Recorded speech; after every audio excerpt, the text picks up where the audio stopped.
Judicial Watch is going to keep up with our litigation. We have 3 lawsuits to clean up the voter rolls. More will be coming. We have 105 Freedom of Information Act open record requests out among the several states to investigate the conduct of the election. We're not going away, and we're not going to be intimidated.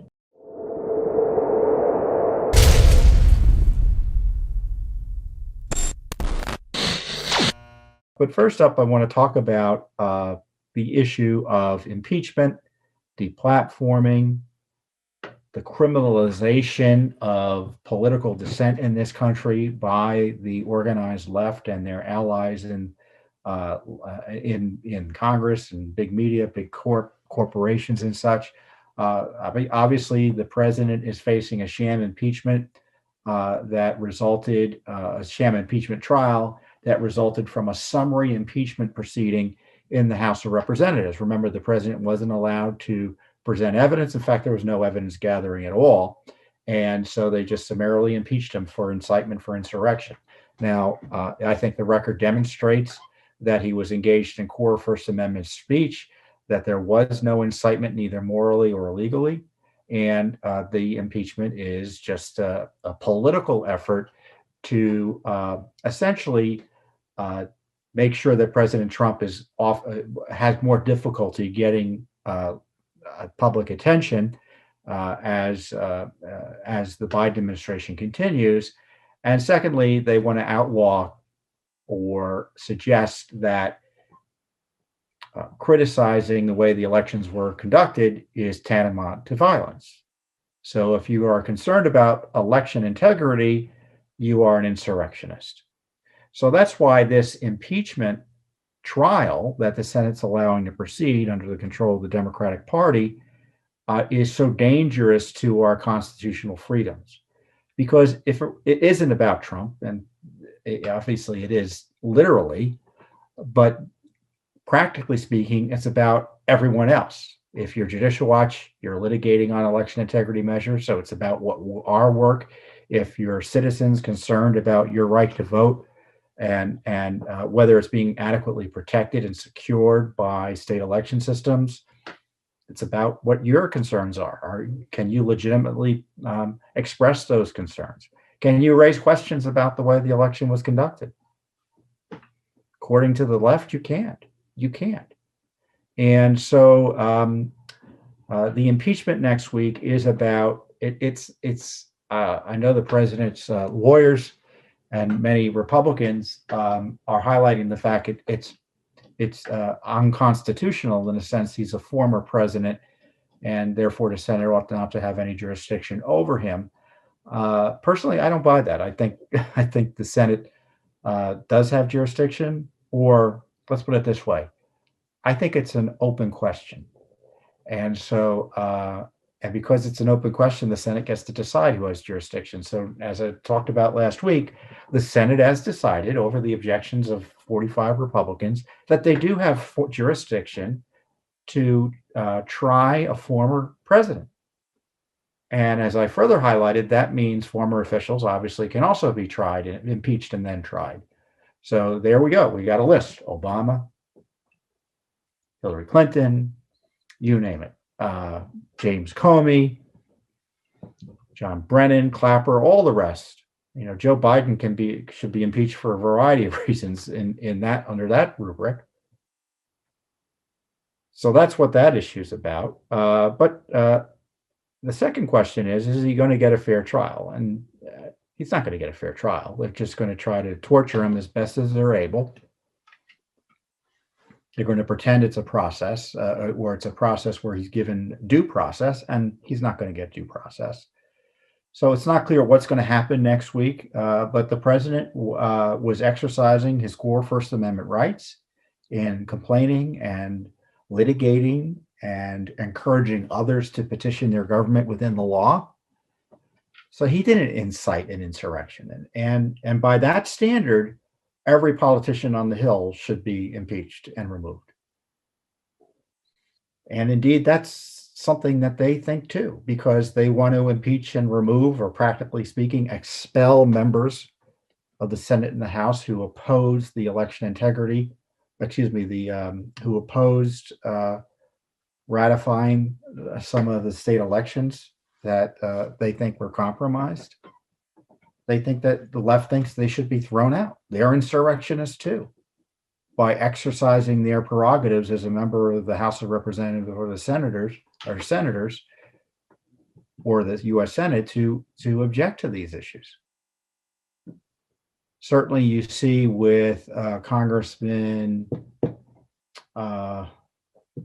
Marjorie Taylor Greene, who was the new congressman who was thrown out of the committees by the Democrats in the House.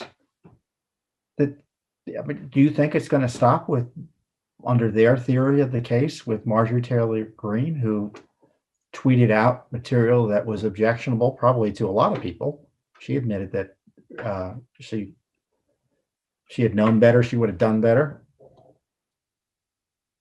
But this isn't about what she tweeted out, because the left doesn't have standards as to what the ethical standards as to who should be on committees. They have an impeached judge who, in many ways, engaged in criminal activity, is on committees. You have the compromised Swalwell on committees. You have Ilhan Omar, who said outrageous things about Israel and such on committees. You have Congressman Ocasio-Cortez, AOC, accusing another senator of trying to murder her, essentially. And of course, you got Adam Schiff, who went out there and was taking phone records and secretly subpoenaing them and then releasing them into the public domain. So this is not about ethics. This is about power. And this is about using the levers of power and abusing the levers of power to curtail the ability of your political opponents to operate, let alone participate in our constitutional republic. So, we'll see what happens if they target other members of Congress and try to deplatform them. I mean, you think deplatforming is limited to whether you are on Twitter or Facebook or no. They want to deplatform Fox News, One American News, Newsmax. They want to deplatform radio hosts. They want to deplatform lawyers who dare to object in court to some of these election fights, some of these election games. They want to deplatform them, meaning throw them off the bar. And you're seeing what they're doing to the President Trump.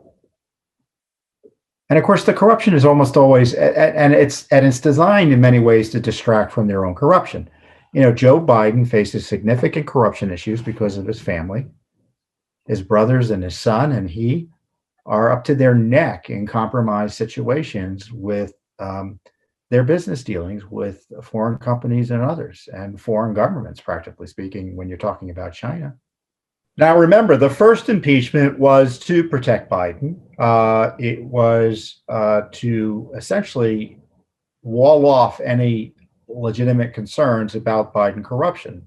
Remember, Trump was impeached for doing his job and asking questions about what was going on there in Ukraine with Biden and his son Hunter. And obviously that was done at the beginning of last year to, as I said, inoculate Biden from further discussion about his corruption issues in the campaign. Now that Biden has been installed as president, they want to keep President Trump off the table as much as they can in terms of being a player. So they will impeach him to protect Biden again. Because Biden still has corruption issues. And we need a special counsel for Joe Biden and his family. The Justice Department obviously is conflicted in investigating anything related to the Biden family. So we need a special prosecutor. Hunter has already admitted he's under investigation. How is it this Justice Department can investigate him? I mean, supposedly one of Hunter Biden's lawyers, his ex-partner from his law firm, is going to be, at least in an acting capacity, running the criminal division of the Justice Department. mean, that's just one example of the conflict. And the president himself has been implicated according to testimony and documents. And that's why, as I said, we have this big petition to appoint a special counsel on change.org. So this impeachment is a reflection of the corruption of President Trump's opponents. They want to outlaw free speech. They want to outlaw their political opposition effectively. They want to wall off any discussion of election integrity. And we're not going to be intimidated. And Judicial Watch is going to keep up with our litigation. We have 3 lawsuits to clean up the voter rolls. More will be coming. We have 105 Freedom of Information Act open record requests out among the several states to investigate the conduct of the election. We're not going away, and we're not going to be intimidated. So they can deplatform House Republicans. They can deplatform us. We're still going to keep on litigating. It's now 4 weeks, by the way, since I've been knocked off Twitter. 4 weeks. For posting a tweet on hydroxychloroquine. I posted several times before that Twitter had already found to be specifically not in violation of its rules.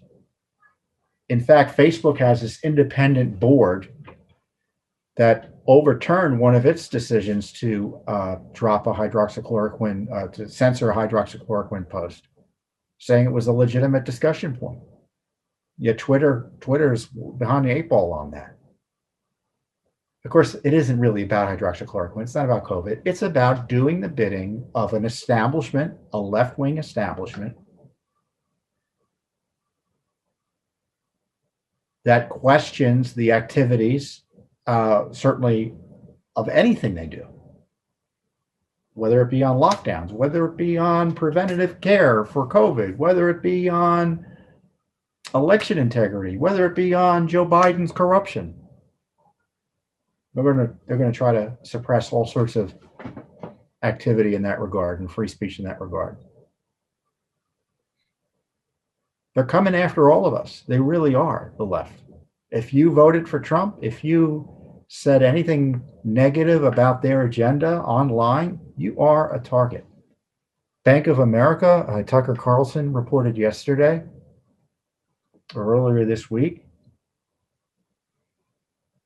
seemingly on its own, it's not clear whether they were doing it in response to a request from the government or not. They went and just started searching bank account records of people in DC and just turned them over to the government. Someone else leaked location data of phones and leaked to the New York Times. So the left, both legally and illegally, will target you. And we already know they've done that with the IRS during the Obama administration, with the scandalous targeting of President Trump and spying on Trump and his team.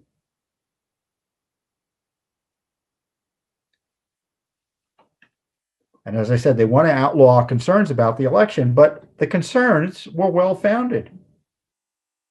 I mean, listen to this story in Time magazine, that of course comes out 2 weeks after Inauguration Day. This should be part of the impeachment discussion. I'd be interested to have this story read out. It's called The Secret History of the Shadow Campaign That Saved the 2020 Election. So it's a propaganda piece promoting the leftists who intervened to change the rules on the elections. And listen to this characterization of it. This is Time magazine. It's not Tom Fitton, Judicial Watch.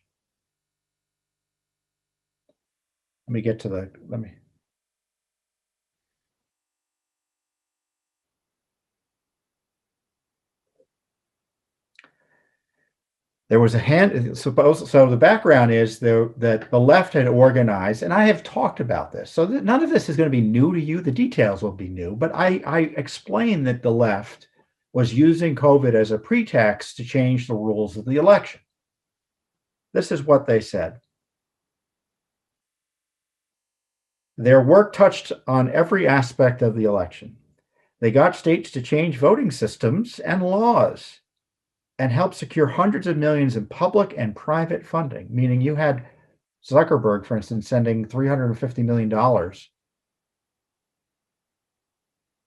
to government entities to run the elections. They fended off voter suppression lawsuits, recruited armies of poll workers, and got millions of people to vote by mail for the first time. They successfully pressured social media companies to take a harder line against disinformation and use data-driven strategies to fight viral smears. And it goes on and on. Let me read this further. This is the inside story of the conspiracy to save the 2020 election. It is the story of an unprecedented, creative, and determined campaign whose success also reveals how close the nation came to disaster. That's why the participants want the secret history of the 2020 election told, the article goes on to say, even though it sounds like a paranoid fever dream. A well-funded cabal of powerful people ranging across industries and ideologies, working together behind the scenes to influence perceptions, change rules and laws, steer media coverage, and control the flow of information. They were not rigging the election, they were fortifying it. How do you like that characterization? So go read that Time magazine article. Maybe we'll put it up beneath. But it confirms what Judicial Watch has been saying, that the left was organized and specifically targeted our election systems and changed the rules and changed the laws. And Trump is being impeached for saying what Time magazine just reported. This is what we're facing. And what I think is hilarious about this is that you had this massive campaign that involved the left and the Chamber of Commerce, big businesses, big tech.